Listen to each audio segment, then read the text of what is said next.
Учебный театр Института лингвистики продолжает 22-й театральный сезон. Сегодня предлагаю вашему вниманию сказку «Золушка» по пьесе по Шарлю Перрону французском языке. Второй курс переводчики, преподаватель французского языка Кацевич Ольга Львовна. В роли мачехи любезно согласилась нас выручить и сыграть роль мачехи преподаватель французского языка Ольга Викторовна Смолицкая. Спектакль идет, видимо, около 15 минут. Последний раз на репетицию шел 20. Да? Золушку пересказывать не надо? Не надо. Так, и у нас не фея, у нас волшебник. Ну поймете, да? Тогда идите звонок.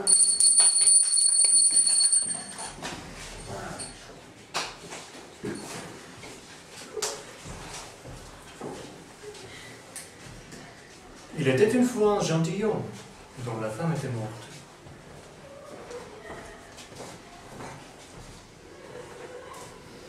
Et qui épousa en seconde noces une femme, la plus hautaine et la plus fière qu'on ait jamais vue.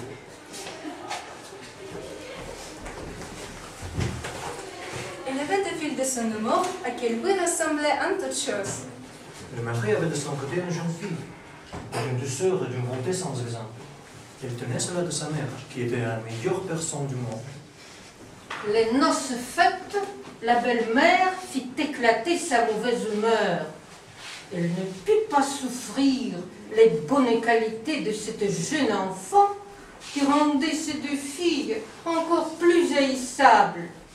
Elle la chargea de plus viles occupations de la maison. C'est moi qui nettoyais le vaisselle et les montées, qui frottait la chambre de madame et celle de mesdemoiselles, ses filles. J'ai couché tout au haut de la maison, dans une grenière, sur une méchante paillasse. Pendant que nous, les deux sœurs étaient dans des chambres parquetées, où nous avions des lits de plus à la mode, et des miroirs en bleu, le pied jusqu'à la tête. Moi, la pauvre, souffrais tout avec patience, et n'osais s'en plaindre à mon père, qui me recommandait, parce que sa femme le gouvernait entièrement. Lorsque j'avais fait mon ouvrage, j'allais me mettre au coin de la cheminée et m'asseoir dans le centre. Cela faisait qu'on l'appelait communément dans la logique le syndrome. Moi, le cadet, je n'étais pas si malhonnête que ma sœur Zanet. Je l'appelais Cendrillon. Cependant, Cendrillon, avec ses méchants habits, était toujours 100 fois plus belle que ses sœurs, quoique vêtue très magnifiquement. Elle rêva que le fils du roi donna un bal et qu'il ait pris toutes les personnes de qualité. Le fils du roi donne un bal. Il prévenait toutes les personnes de qualité. Les deux demoiselles en furent aussi priées, car elles faisaient grande figure dans le pays. C'est de belle peine pour moi, car c'est moi qui repassais le linge de mes sœurs et goudronnais leurs manchettes. On envoya quérir la bonne coiffeuse pour dresser les cornets adorants, et on fit acheter des mouches de la bonne faiseuse.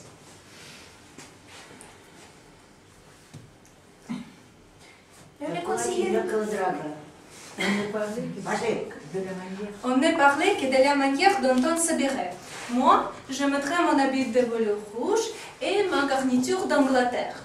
Moi, je n'étais pas si malhonnête, mais j'enlèverais ma jupe ordinaire. Mais...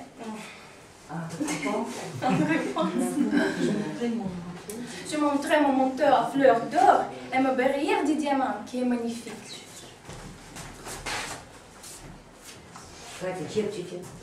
On envoya quérir la bonne coiffeuse pour dresser les cornets adorants, et on fit acheter des mouches de la bonne faiseuse. On appelait son prénom. Je lui conseillais le mieux du monde et mon prix même à les coiffer. Cela on a bien voulu. Cendrillon, serais-tu bien aise de bal, d'aller au bal? Eh bien, mademoiselle, vous vous moquez de moi. Ce n'est pas de ce qu'il me faut. Tu as raison. On rirait bien si on voyait un que Cendrillon allait au bal. Alors que Cendrillon, on les aurait coiffés de travers.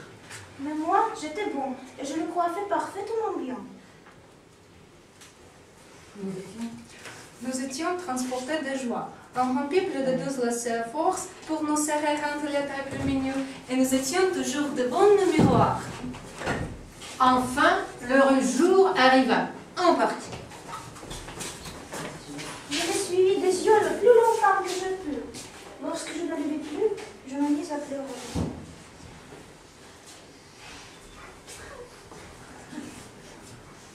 Qu'est-ce que tu as? Je voudrais bien. Je voudrais bien. Tu voudrais bien aller au bal, n'est-ce pas? Ah, oui. Eh bien, seras-tu bonne fille? Je t'y ferai aller. Va dans le jardin et apporte-moi une citrouille. J'allais cueillir la plus belle citrouille que je peux trouver. Elle est portée à mon oncle. Mais je ne peux deviner comment cette citrouille me pourrait faire aller au bal. Je la frappe de ma baguette. Et la citrouille fut aussitôt changée en un grand carrosse, tout doré. Regarde, dans la souricière se trouvent 6 souris vivantes. Les vents peut être de la souricière. À chaque souris qui sort, je donne un coup de baguette. Et la souris était aussitôt changée en un gros cheval, ce qui fit un bel étalage de 6 chevaux d'un beau cri de se ribonder. Je vais voir s'il n'y a pas un guicora dans le retire. Nous en ferons un crochet. Tu as raison, va voir. J'apportais la ratire où il y avait 3 coras. J'en pris un d'entre les 3, à cause de ses maîtresses bas, et je le touchais. Il fut changé à un gros cocher qui avait une des plus belles moustaches qu'on ait jamais vues. Va dans le jardin, tu y trouveras 6 lézards derrière le rossoir. Apporte-les-moi. Voilà, je les apportais. Je vais changer en 6 laquais qui montèrent aussitôt derrière la carrosse avec leurs habits chamarrés. Ils s'y tenaient attachés comme s'ils n'avaient fait autre chose toute leur vie. Eh bien, voilà de quoi aller au bal. N'as-tu pas bien aimé?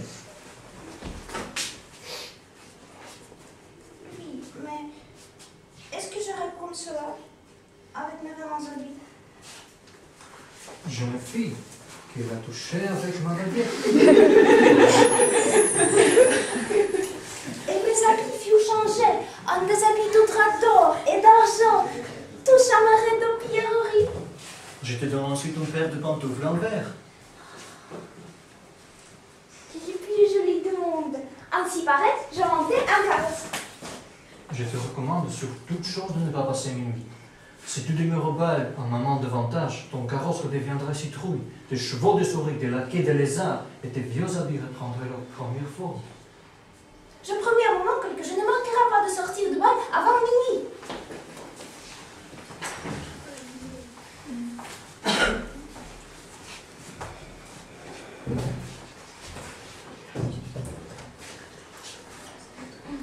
Le bal commence.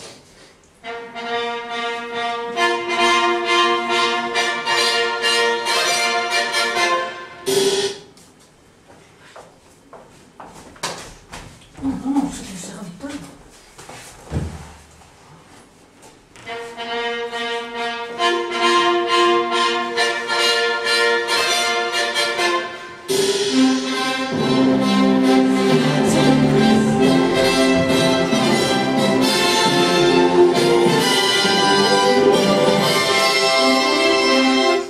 On va avertir le fils du roi qu'il venait d'arriver une grande princesse. Coup, on ne connaissait point.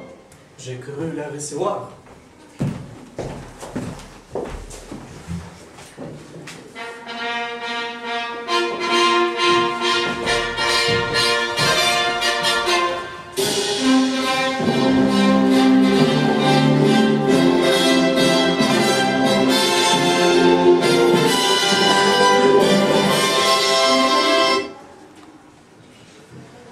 Elle lui donnait la main à la descente du carrosse et la menait dans la salle où était la compagnie.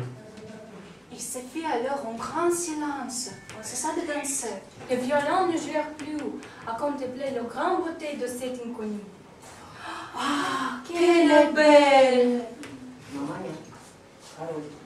Le roi même, tout vieux qu'il était, ne laissait pas de la regarder et de dire tout bas à la reine qu'il y avait longtemps qu'il n'avait pas vu d'une si belle et aimable personne.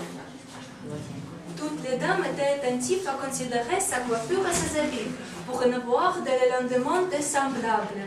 Pourquoi que c'est trop des étoffes assez belles et des ouvriers assez habiles?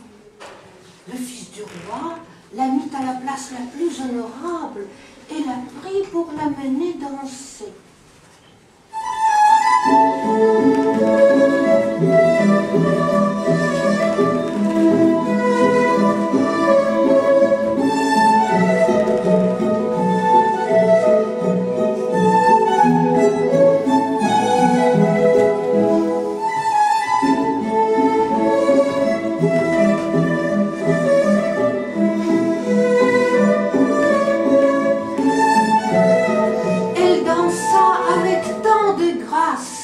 Qu'on l'admira encore plus davantage.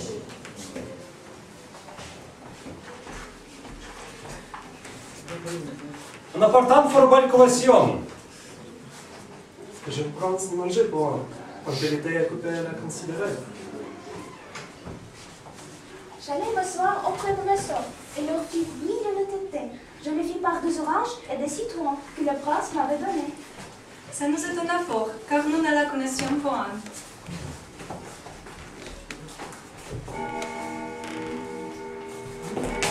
Lorsque nous causions ainsi, j'entendis sonner 11h03. Je fis aussitôt une grande révérence à la compagnie et m'en allai le plus vite que je pus.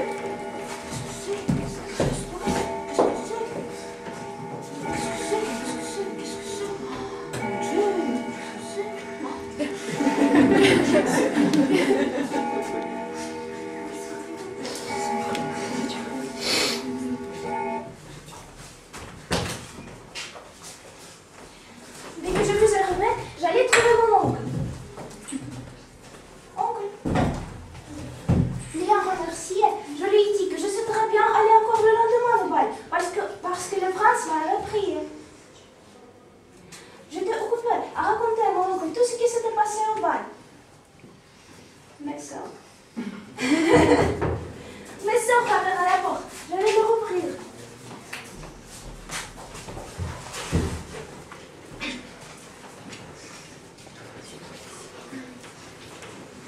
Que vous êtes content de revenir. Si tu étais venu au bal, tu ne t'y serais pas ennuyé. Il est venu la plus belle princesse. La plus belle grande jeunesse. Je me puis voir et nous affirmer des oranges et des citrons. Je ne me sentais pas de joie. Je leur demandais le nom de cette princesse. On ne la connaissait pas, et le fils du roi en était fort en peine. Elle était donc bien belle. Mon Dieu, que vous êtes heureuse. Ne pourrais-je pas la voir? Là, mademoiselle Gérard, prêtez-moi votre habit de jaune que je mettais tous les jours.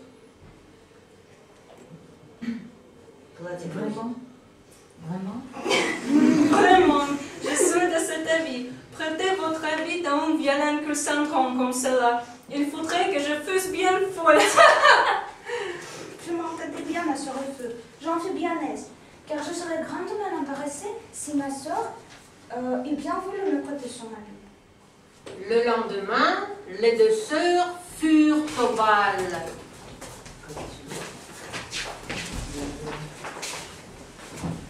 Et Cendrillon aussi, mais encore plus pareil que la première fois.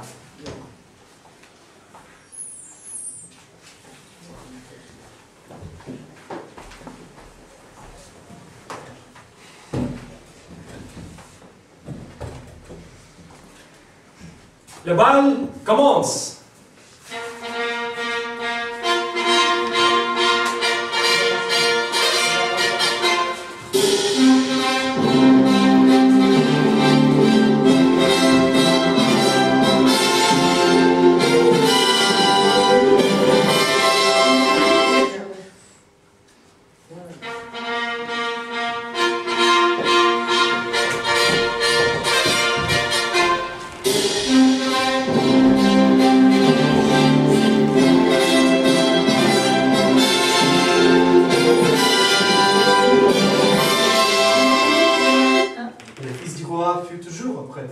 nécessaire de Louis, compteur de deux sœurs. Je ne maniais point et oubliai ce que mon oncle m'avait recommandé, de sorte que j'entendais le premier coup de minuit. Lorsque je croyais qu'il était encore 11 heures, je me levai et m'en fis le plus légèrement qu'une biche.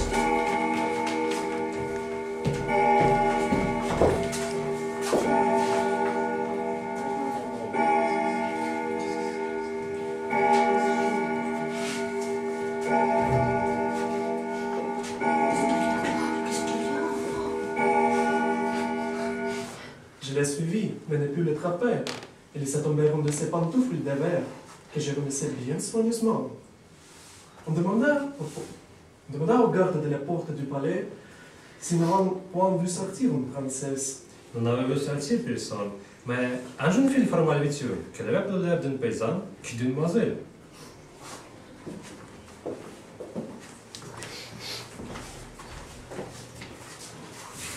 J'arrivais chez moi bien essoufflée, sans carrosse, sans laquais, avec mes méchants habits. Rien ne me restait de toute la magnificence qu'une de mes petites pantoufles, la pareille de celle que je laissais tomber.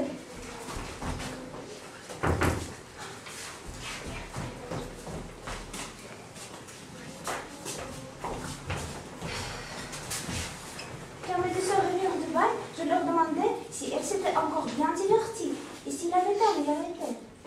Oui, mais elle s'était enfuie lorsque minuit avait sonné, et si promptement qu'elle avait laissé tomber une de ses petites pantoufles de verre, la plus jolie du monde. Le fils du roi l'avait ramassée. Il ne peut le regarder rester du bal. Assurément, il fait fort amour de la belle personne à qui appartenait le petit pantoufle.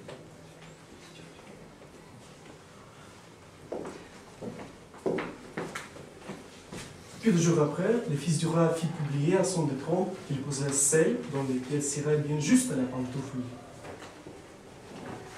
Le fils du roi posera celle dont les pieds seraient bien juste de la pantoufle. En commençant le sillon aux princesses, c'était duchesse, toute la cour, mais tout le monde la partage les deux sœurs. Ils firent tout leur possible pour faire entrer leurs pieds dans la petite pantoufle, mais elles ne purent pas en venir au bout. Je les regardais et je dis, que je vois si elle ne me sera pas bonne. Les sœurs se mirent à rire et à se moquer d'elle.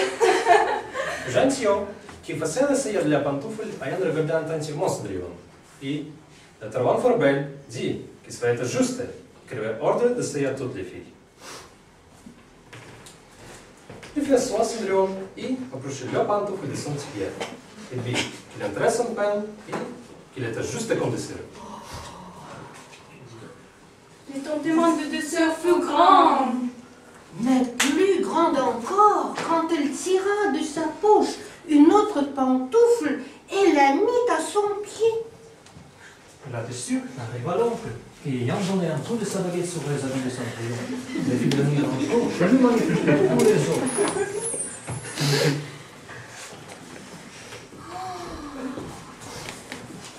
Alors les deux sœurs la reconnurent pour la belle personne qu'on allait de bal. Ils se jetèrent à ses pieds pour lui demander pardon de tous les mauvais traitements qu'elle lui avait fait souffrir. Je les relevai et je leur dis que je leur pardonnais de bon cœur et les priais de m'aimer bien toujours. On l'amena chez le jeune prince, prêt comme il était.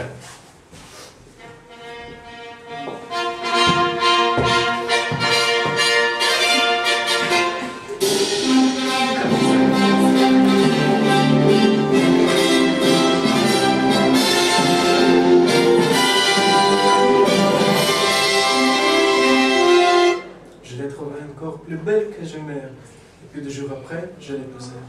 Cendrillon était aussi bon que belle. Je fis loger mes deux sœurs au palais et je les mariai le deuxième jour même à deux grands seigneurs de la cour.